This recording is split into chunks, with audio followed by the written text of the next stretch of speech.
हाँ, और जिनको प्रॉब्लम है ना, वो लोग प्रॉब्लम करके डालो, रीजन मत लिखो, नहीं तो बाकी के लोग डिस्करेज हो जाएंगे। ठीक है, तो आप सभी लोग हैं, सबने जितने जिन्होंने यस लिखा है ना, इनका सबका मैं स्क्रीनशॉट ले रहा हूँ। ठीक है, और नहीं जब अगर आप नहीं किए तो ये भी एक अपराध लगेगा, मतलब आप बोल कर भी आप नहीं कर रहे हैं। तो हमको निराकारवादी नहीं बनना है, हमको साकारवादी बनना है।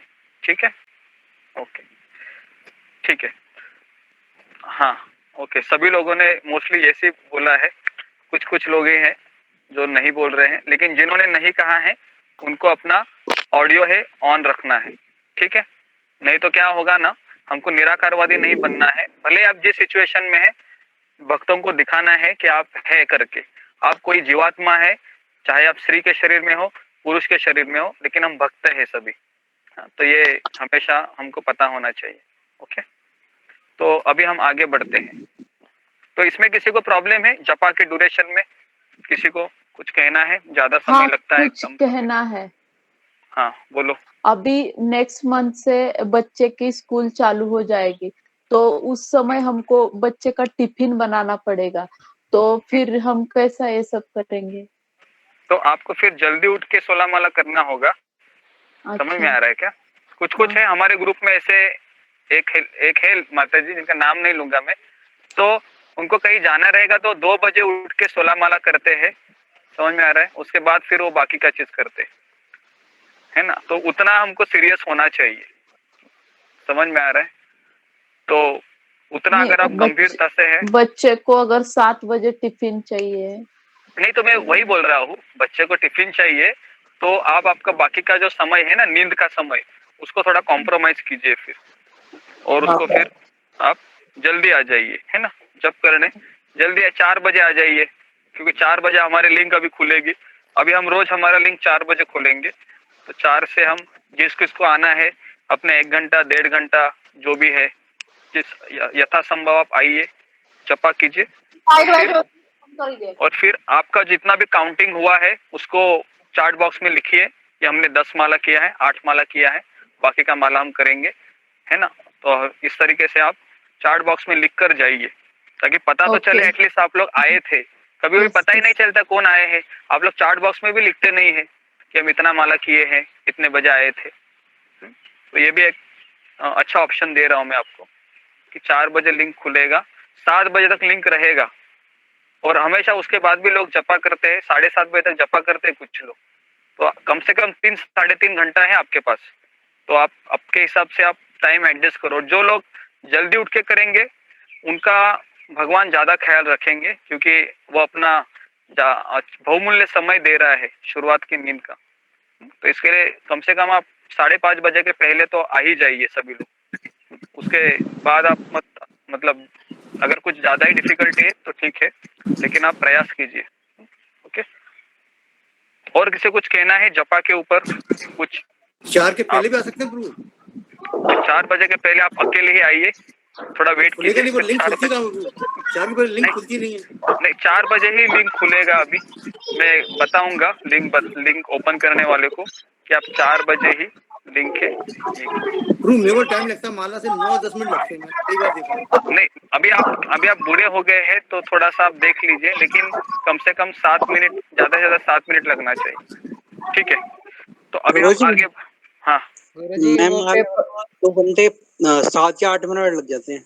हाँ ठीक है, 5 मिनट, 5-6 मिनट ठीक है, आगे पीछे हो सकता है, उसमें कोई दिक्कत नहीं ओवरऑल, लेकिन ज्यादा समय नहीं लगना चाहिए। हाँ गुरुजी, वो ये भी लिख के, मतलब माला कितनी हुई है भी लिख सकते हैं ना, 1 घंटा हुई, 1 घंटा करिए, 2 घंटे अगर देने ना। अभी फिलहाल तुम अभी माला लेके आई हो तो तुम कम से कम 8 माला करो रोज, कम से कम 15 दिन। उसके बाद मैं तुमको बताता हूँ कैसे करना है आगे। ठीक है, सुबह सुबह पेपर होता है ना, तो जल्द। हाँ ठीक है, अभी हर किसी का देखिए अभी नींद आती है, थकान महसूस होती है प्रभु जी, क्या करें? हाँ प्रभु जी, मैं अलार्म लगाता हूँ प्रभु जी, पर फिर भी मैं उठ नहीं पाता हूँ। तो मैं क्या करूँ? अभी अलार्म लगा के उठ नहीं पाते, तो उठना चाहिए। ठीक है, जो भी है, तो मैं आपको यही बताना चाहूंगा कि आप सुबह 5:30 के पहले आ जाइए जपा करने के लिए, 6 बजे तक आ जाइए। और 16 माला है आपका, 2 घंटे के ऊपर ज्यादा जाना नहीं चाहिए, कम से कम 1.5 घंटा या 1 घंटा 35 मिनट लगना चाहिए, ठीक है। तो हरे कृष्ण प्रभु जी। हरे कृष्ण प्रभु जी। हाँ बोलिए यशोदा जी, कुछ बोलना है? ठीक है, ठीक है, अभी हम आगे बढ़ते हैं, नहीं तो हमारा चैप्टर खत्म नहीं होगा। कुछ आपको पूछना है तो हम बाद में चर्चा करेंगे, समय रहेगा तो अभी 3 प्रकार के ज्ञानी लोग रहते हैं, वह कृष्ण की उपासना में अनुशीलन करते। तो 3 प्रकार के ज्ञानी लोग हैं, एकत्वेन, पृथक्त्वेन, विश्वतोमुखम। 3 प्रकार के ज्ञानी लोग काम भगवान का उपासना करते हैं। पहला है एकत्वेन, मतलब भगवान खुद को भगवान मानकर पूजा करते खुद की, तो ये गलत है। दूसरा है पृथक्वेन, मतलब देवताओं जैसे अनेक रूपों में मेरी उपासना करते हैं। और तीसरा है विश्वतोमुखम, मतलब वह विश्व रूप की उपासना करते हैं कि भगवान ही सब कुछ है, ये सूर्य चंद्र, ये तारे ग्रह, ये सब भगवान ही है। इस प्रकार से वो भगवान की शक्ति की उपासना करते हैं। तो 3 प्रकार के ज्ञानी लोग रहते हैं, ठीक है। तो ये आपको अगला प्रश्न है, नहीं ये प्रश्न मत लिखिए क्योंकि ज्ञानी कैटेगरी है, तो ये आपके अंडरस्टैंडिंग के लिए है। 3 प्रकार के ज्ञानी कौन से होते हैं तो 15वें श्लोक में बताया है। अभी हम 16, 17, 18, 19 ये 4 श्लोकों में कृष्ण है वो विश्व रूप की उपासना बताते हैं, ठीक है।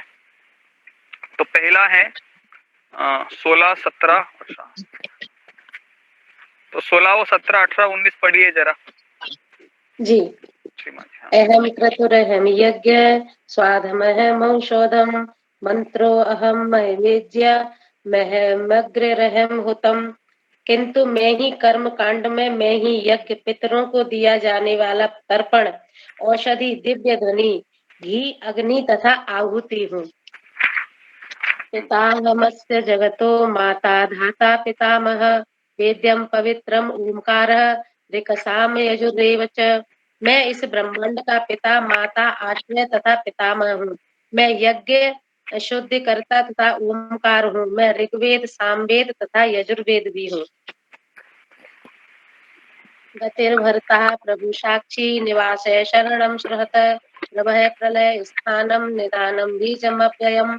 मैं ही लक्ष्य, पालन करता, स्वामी, साक्षी, धाम, शरण स्थली तथा अत्यंत प्रिय मित्र हूँ।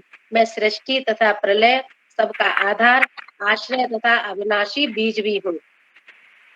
वर्ष निग्रहमस्त्रमजामि च अमृतम चैव मृत्युश्च सहस्राहम अर्जुन। हे अर्जुन, मैं ही ताप प्रदान करता हूँ और वर्षा को रोकता हूँ तथा लाता हूँ। मैं अमृत हूँ और साक्षात मृत्यु भी हूँ। आत्मा तथा पदार्थ दोनों मुझ में ही है। आगे पढ़ूं गुरुजी? नहीं बस हो गया। तो अभी देखिए 16 से 19 में कृष्ण के विश्व रूप की उपासना, मतलब जो हमने 3 प्रकार के ज्ञानी बताए थे उसमें एक कैटेगरी था कि वह विश्व रूप की उपासना करता है। तो कैसे करते हैं, तो इसमें भगवान आने वाले 3 श्लोकों में, 4 श्लोकों में बताते हैं कि कृतु मतलब कर्मकांड या जो शास्त्र में वैदिक अनुष्ठान बताए हैं। दूसरा यज्ञ, मतलब जो यज्ञ बताया गया है। तो हमारे लिए कौन सा यज्ञ है, हम कौन सा यज्ञ करते हैं कलयुग में? यज्ञ कौन सा है? हरिनाम संकीर्तन, हरिनाम संकीर्तन यज्ञ करते हैं, ठीक है। हाँ, सब लोग साउंड को ये कीजिए, म्यूट कीजिए। उसके बाद स्वधा मतलब पितरों को दिया जाने वाला तर्पण। तो हम पितरों को जल देते हैं जब पितृपक्ष आता है ना। चौथा है औषधम, मतलब जड़ी बूटी। 5वां है मंत्र, दिव्य ध्वनि। 6ठा है आज्यम, मतलब घी। 7वां है अग्नि और 8वां है हुतम, मतलब आहुति। तो ये सब कृष्ण सभी यज्ञों के अवयव है, मतलब पार्ट है कृष्ण के शरीर के। और 17, 18, 19 में भगवान बताए हैं कि मैं सर्वव्यापी हूँ। तो ये जो श्लोक है 17वां, ये सबसे इंपॉर्टेंट श्लोक है और आप हो सके तो इसको याद कीजिए। पितामहस्य जगतो माता